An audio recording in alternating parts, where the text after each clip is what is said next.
They spent years perfecting menace. Every sneer, every threat, every act of on-screen cruelty was rehearsed until it looked effortless, until audiences believed it completely. But for the men on this list, the performance did not stay contained inside the frame. What happened once the cameras stopped rolling is documented in police reports, courtroom transcripts, and records no publicist could soften.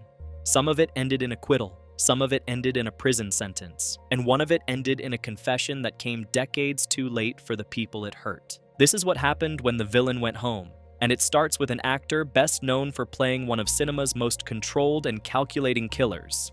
Number 10, Christian Bale.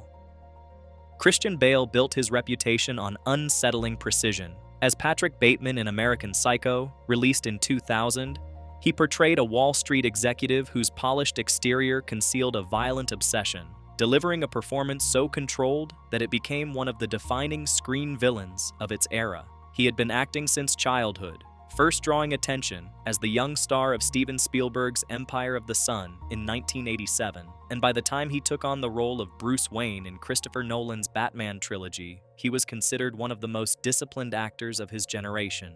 In July 2008, that discipline became a public question. The night before the European premiere of The Dark Knight in London, Bale's mother and sister told police he had assaulted them inside his suite at the Dorchester Hotel. According to British press reports, the confrontation followed an argument in which his mother made comments about his wife. Bale was arrested the next day, questioned for several hours at a London police station, and released on bail without charge. He denied the allegations through his lawyers. The following month, Britain's Crown Prosecution Service announced it would not pursue the case, citing insufficient evidence and noting that the views of his mother and sister, who did not wish to press the matter further, had factored into the decision.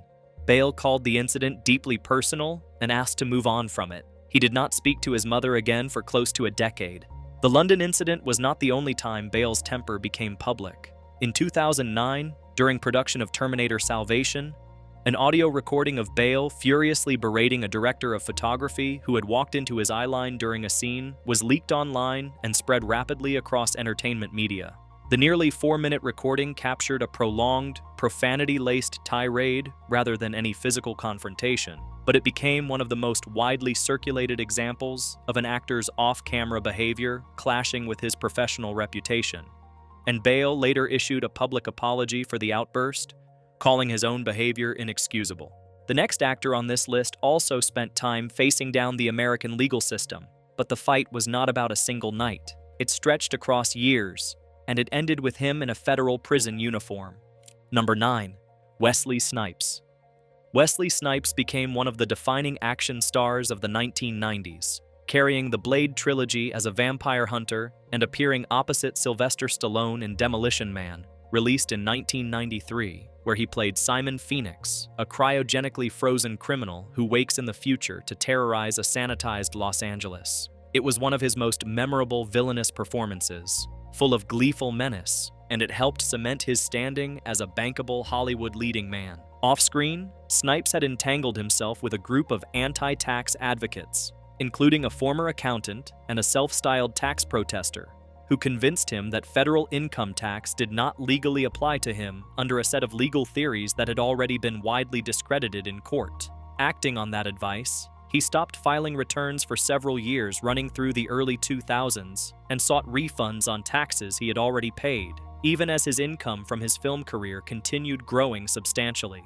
Federal prosecutors charged him with tax fraud and conspiracy in addition to failure to file. In February 2008, a jury in Ocala, Florida, acquitted him of the more serious fraud and conspiracy charges, but convicted him on 3 misdemeanor counts of willfully failing to file his tax returns. The sentence that followed surprised legal observers. Judge William Terrell Hodges handed down the maximum possible term, 3 years, running the sentences for each misdemeanor count consecutively rather than concurrently, a punishment rarely seen for a first-time offender convicted only of misdemeanors. Snipes appealed repeatedly, arguing the trial had been unfair and even suggesting the all-white jury had been biased against him, but every appeal was denied. In December 2010, he surrendered to a federal prison in Pennsylvania.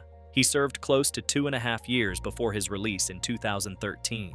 Standing before the court at his original sentencing, Snipes described himself as an idealistic and naive artist who had been unschooled in the science of law and finance.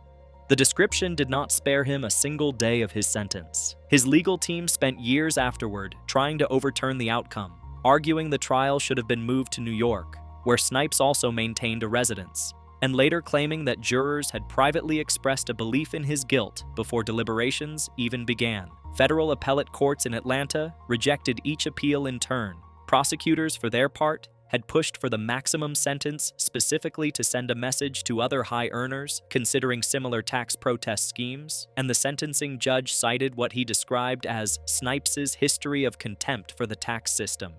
Snipes ultimately reported to a minimum security federal prison camp in rural Pennsylvania in December 2010 and was released early to a period of supervised confinement in 2013. He returned to acting shortly afterward, resuming the kind of action roles that had made him famous in the first place. The next name belongs to a man whose villain was one of the most sadistic in modern film history, and whose own life eventually collapsed under the weight of decades of legal trouble. Number 8. Michael Madsen. Michael Madsen's career was defined by his work with director Quentin Tarantino. As Mr. Blonde in Reservoir Dogs, released in 1992, he delivered one of the most disturbing torture scenes ever filmed, dancing to a pop song while calmly mutilating a captive police officer.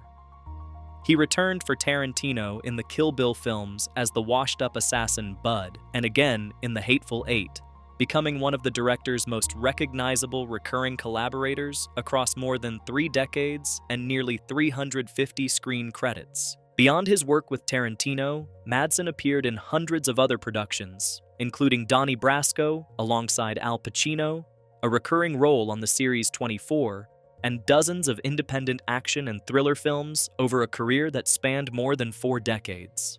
His personal record accumulated almost as steadily as his filmography. In 2012, Madsen crashed his vehicle into a pole in Malibu and was later sentenced to 4 days in jail and 5 years of probation after pleading no contest to driving under the influence, an offense compounded by a prior DUI conviction within the preceding decade. Further arrests followed in the years after, and in August 2024, deputies responded to his Malibu home after his wife, Deanna, alleged he had pushed her and locked her out of the residence. Madsen was booked on a misdemeanor domestic battery charge under California's spousal battery statute, his 4th arrest in just over a decade, and was released after posting a $20,000 bond. His attorney later described the incident as part of an ongoing and difficult period in the couple's separation. Madsen died on July 3, 2025, at his Malibu home at the age of 67. His cardiologist later confirmed the cause as heart failure, with heart disease and long-term alcohol use identified as contributing factors. In the days after his death, his sister, actress Virginia Madsen, released a statement describing him not as a public figure, but as, in her words, thunder and velvet, a man etched in contradiction. The next entry involves an actor whose own domestic life became a matter of public record, following a marriage that colleagues on set described as visibly troubled. Number 7. Mickey Rourke. Mickey Rourke built an early reputation on brooding, morally ambiguous roles before reinventing himself decades later as a Hollywood villain proper, playing the disfigured mercenary Whiplash opposite Robert Downey Jr. in Iron Man 2, released in 2010. It was one of several career resurgences for an actor whose path through Hollywood had been anything but smooth. Rourke met model and actress Carey Otis while auditioning her for the 1990 film Wild Orchid, and the two married in 1991. Their relationship was described in the press at the time as passionate but volatile. In 1994, Rourke was arrested on suspicion of spousal abuse after Otis appeared for a fashion shoot in Prague, visibly bruised, having reportedly gone directly from a hospital to the airport. Colleagues on the shoot described her injuries as severe enough that makeup artists needed extra time to conceal them for the cameras. Rourke was charged with a single misdemeanor count of spousal battery, but the charges were ultimately dropped, and the couple briefly reconciled before divorcing in 1998. Otis later wrote about the relationship in her 2011 memoir, Beauty, Disrupted. describing what she characterized as a pattern of physical and psychological abuse throughout the marriage. Rourke has never been convicted of a crime related to the relationship, and in more recent years, he has publicly expressed regret over how the marriage unfolded. The 1994 arrest came during a period when Rourke had temporarily walked away from acting altogether to pursue a career as a professional boxer, a decision that surprised much of Hollywood, given his established status as a leading man. He fought competitively for several years in the early 1990s, sustaining facial injuries that required reconstructive surgery and visibly altered his appearance by the time he returned to film work later in the decade.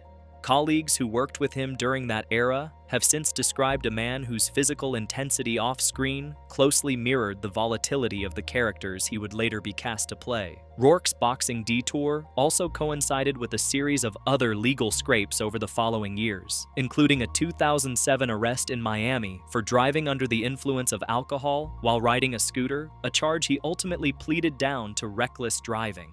Taken together, his record painted the picture of a man whose off-screen life rarely settled, even as his acting career eventually recovered with an Academy Award-nominated performance in 2008's The Wrestler. The next actor on this list built a reputation for danger that, unlike some of the others here, escalated from petty trouble into a night that ended with him in handcuffs after attacking a police officer. Number 6. Christian Slater. Christian Slater's breakout villain role came in 1996 when he played Vic Deakins, a rogue Air Force officer who steals 2 nuclear weapons in Broken Arrow, a performance built on calm, calculated menace opposite John Travolta. By then, Slater had already built a career playing charismatic outsiders in films like Heathers and Interview with the Vampire, drawing frequent comparisons to Jack Nicholson for his easy charm on screen. Off-screen, that same period of his career was accumulating a very different reputation. In 1989, he was convicted of driving under the influence and served 10 days in jail.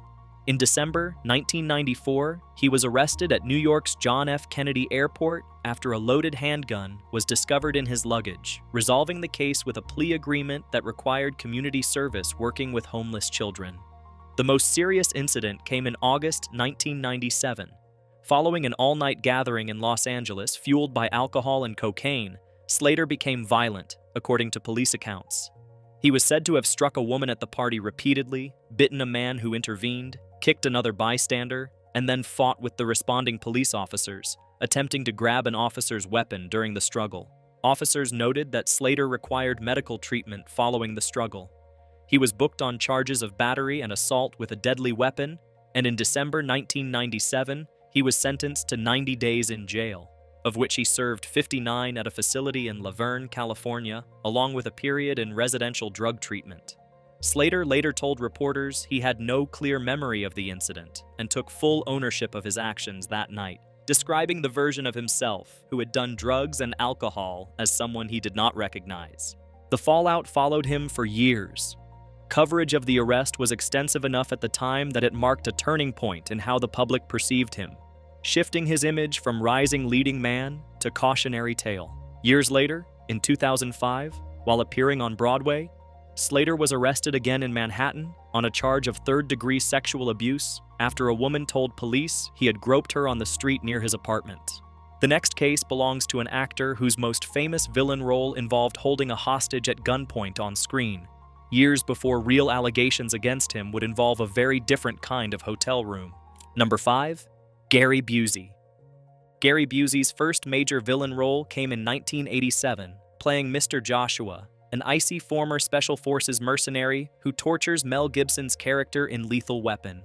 It was a chilling performance and one of the defining screen villains of the decade, launching Busey into a long career built partly on eccentric charisma and partly on his willingness to play unsettling characters. Before Lethal Weapon, Busey had built a very different reputation, earning an Academy Award nomination for playing the title role in 1978's The Buddy Holly Story, a warm and sympathetic performance far removed from the menace of Mr. Joshua. The contrast made his turn as a villain all the more effective, and it opened the door to decades of roles built on unpredictable, often frightening energy. A year after Lethal Weapon, in 1988, Busey suffered severe head trauma in a motorcycle accident after riding without a helmet. He survived, but those close to him have said his personality and impulse control changed noticeably afterward.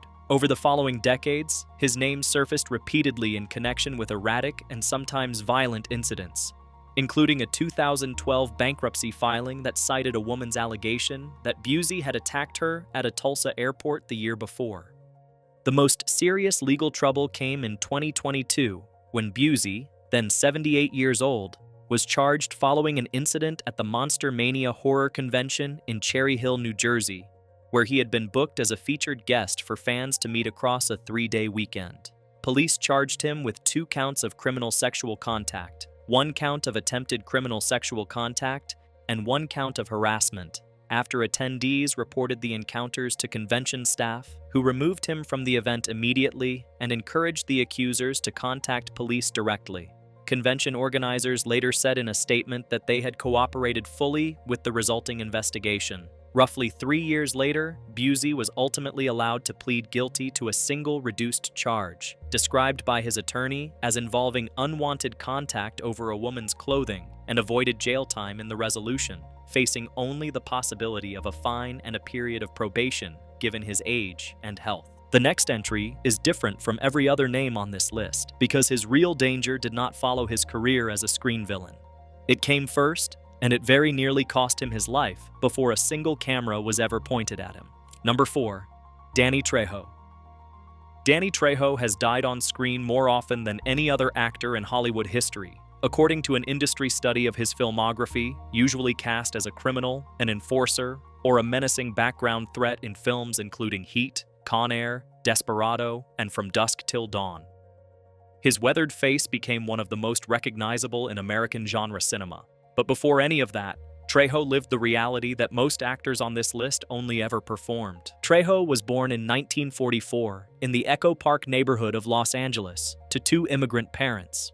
His father was distant and largely absent emotionally, and Trejo instead grew close to his uncle Gilbert, a young man only 6 years older than him, who doubled as both his earliest mentor and the person who introduced him to drugs. By his own account, there was little tenderness in his childhood home, and by the time he reached his teenage years, crime had come to feel like one of his only available paths forward.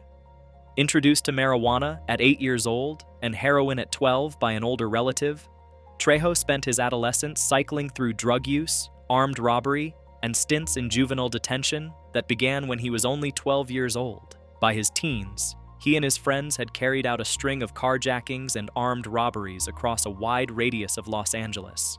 In 1965, he was arrested for attempting to sell several ounces of heroin to an undercover federal agent and sentenced to 10 years, which he served across some of the most violent institutions in the California prison system, including San Quentin, Soledad, and Folsom.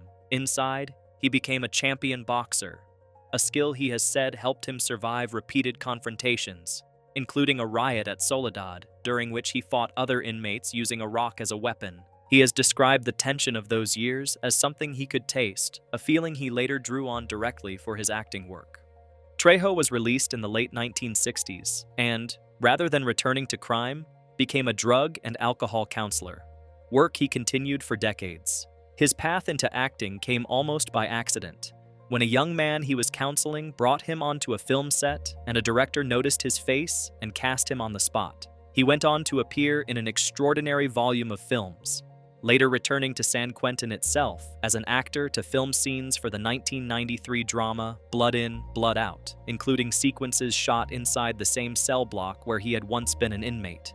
Trejo has spoken openly about his history in interviews, a memoir titled Trejo, My Life of Crime, Redemption, and Hollywood, and the 2019 documentary Inmate Number 1, treating his past not as something to hide, but as the foundation of the second life he built. The next name on this list also shares a screen with Trejo, playing the one truly villainous role of an otherwise heroic action career, and his off-screen record includes allegations that drew the attention of the Los Angeles Police Department itself. Number 3. Steven Seagal. Steven Seagal spent most of his film career as an unstoppable hero, a martial arts expert cutting through enemies in films like Under Siege. He rarely played the antagonist, The one clear exception came in 2010's Machete, where he portrayed Rogelio Torres, a ruthless drug lord and the film's central villain, facing off against Danny Trejo in the title role. It remains, by most accounts, the only outright villainous performance of Siegel's career. Siegel built his career on a very different image, debuting as a hero in 1988's Above the Law and going on to headline a string of action films through the 1990s in which he almost always played the protector rather than the threat, which made the Machete casting notable among fans who tracked his work closely. Starting in late 2017, a wave of public allegations against Siegel emerged from multiple women in the entertainment industry, including actresses Portia de Rossi, Jenny McCarthy, Juliana Margulies, and Rae Dawn Chong, describing incidents of sexual misconduct during auditions and private meetings dating back decades. De Rossi wrote publicly that Siegel had exposed himself to her during a private audition, and McCarthy said he had pressured her to remove her clothing during a casting call. In January 2018, the Los Angeles Police Department confirmed it had opened a criminal investigation into an allegation involving an incident from 2005. That same year, 2 additional women came forward publicly. Regina Simons, who had worked as an extra on Siegel's 1994 film On Deadly Ground, alleged that Siegel sexually assaulted her at a party at his home in 1993 when she was 18 years old. Fabiola Dadis, a Dutch model, alleged a separate assault occurring during a 2002 audition. Both filed reports with police, and the Beverly Hills Police Department later presented findings to the Los Angeles County District Attorney's Office for review as part of a broader task force examining allegations against several entertainment industry figures in the wake of the wider reckoning that also touched producer Harvey Weinstein and others. California had recently amended its statute of limitations for forcible sex crimes, though the change applied only to incidents occurring in 2017 or later, complicating prosecutors' ability to act on some of the older claims. Siegel has denied the allegations and has not been criminally charged in connection with any of them. He continued working steadily in the years that followed, appearing primarily in low-budget direct-to-video action films distributed internationally, a far cry from the studio productions that had once made him one of the most bankable action stars in Hollywood. The next case belongs to an actor who won acclaim for playing one of the 20th century's most notorious real killers on screen, and who would later stand trial for a killing of his own. Number 2. Robert Blake. Robert Blake began acting as a child in the 1930s and 1940s, appearing in the Our Gang comedy shorts under his birth name, before reinventing himself as an adult performer. In 1967, he delivered the performance that defined his early career, portraying real-life killer Perry Smith in the film adaptation of Truman Capote's In Cold Blood. He went on to win an Emmy Award for playing a tough, street-smart undercover detective in the 1970s series Beretta. Blake and Backley met at a jazz club in 1999 and married in November 2000. Not long after a paternity test confirmed that Blake was the father of their infant daughter, Rose. Their marriage lasted barely 6 months. In May 2001, Backley was shot and killed while sitting in a car outside Vitello's, a restaurant in Los Angeles' Studio City neighborhood, where the couple had just finished dinner. Blake told investigators he had left the car briefly to retrieve a gun he had left inside the restaurant and returned to find his wife shot. He was arrested and charged with her murder and with soliciting her killing. Prosecutors built much of their case on testimony from 2 former stunt doubles who claimed Blake had approached them separately about killing his wife. But under cross-examination, both men were revealed to have histories of methamphetamine and cocaine use that badly undermined their credibility as witnesses. Blake did not testify in his own defense. On March 16, 2005, after a 3-month trial, a jury acquitted Blake of all criminal charges, later saying they simply did not believe the stuntmen's accounts and that prosecutors had never placed the murder weapon in Blake's hands. The story did not end there. 8 months later, in November 2005, a civil jury found Blake liable for Backley's wrongful death and ordered him to pay $30 million to her children, a judgment that pushed him into bankruptcy the following year. An appeals court later reduced the figure by half.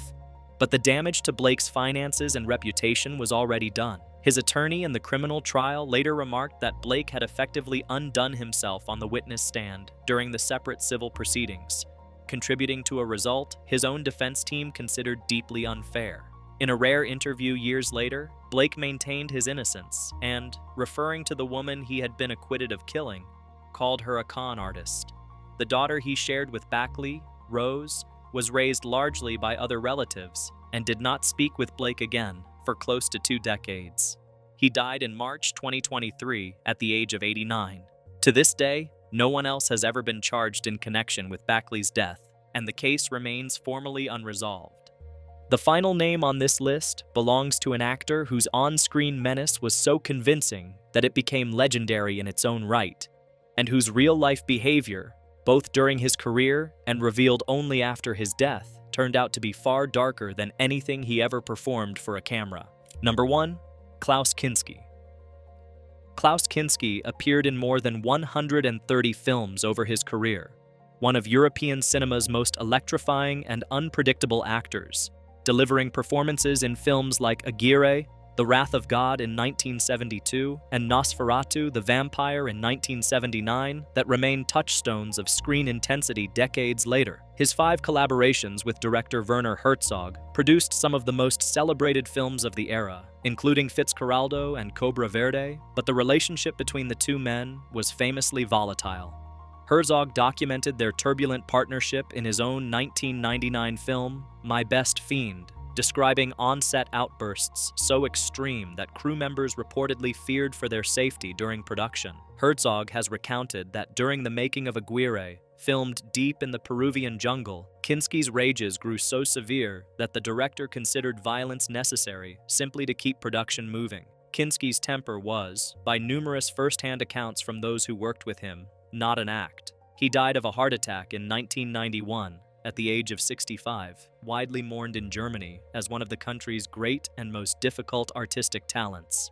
More than 2 decades after his death, in 2013, his eldest daughter, actress Pola Kinski, published a memoir titled Kindermund, which translates roughly to Out of the Mouths of Babes. In it, and in an accompanying interview with the German magazine Stern time to the book's release, she alleged that her father had sexually abused her starting when she was 5 years old, continuing over a period of 14 years, during the time she lived with him following her parents' divorce in 1955. Pola explained that she had waited decades to speak publicly, in part because she had grown tired of hearing her father idolized in German media in the years following his death, saying she could no longer bear people praising him as a genius while she carried what he had actually done. Reviewers who covered the book at the time noted that Pola wrote about the abuse in restrained, careful language rather than sensational detail, a choice that several described as lending the account additional credibility. Her half-sister, the actress Nastasia Kinski, known internationally for films including Paris, Texas, and Tess, responded to the allegations publicly, writing in a German newspaper that she was deeply shocked but proud that her sister had found the strength to come forward, calling her a heroine for freeing her heart, her soul, and her future from the weight of the secret. In the same round of interviews, Nastasia confirmed that their father had attempted similar abuse against her as well, though she said it had not succeeded, and described living in near constant fear of him throughout her childhood, saying she was terrified of him 99% of the time. Kinski spent decades being celebrated for performances built on menace and instability, praised as an artist who could make audiences believe he was capable of anything, whether he was playing a conquistador, descending into madness, or a vampire stalking a plague-stricken town. Film critics and historians spent years treating his volatility as part of his genius, evidence of an actor so committed to his craft that the line between character and man had blurred. According to the daughters who knew him outside of any film set, that line had never blurred at all. What audiences watched on screen and what happened inside his own home were 2 entirely different things, and only one of them was fiction. If you enjoyed this video, please like and subscribe to our channel so you never miss out on more history documentaries.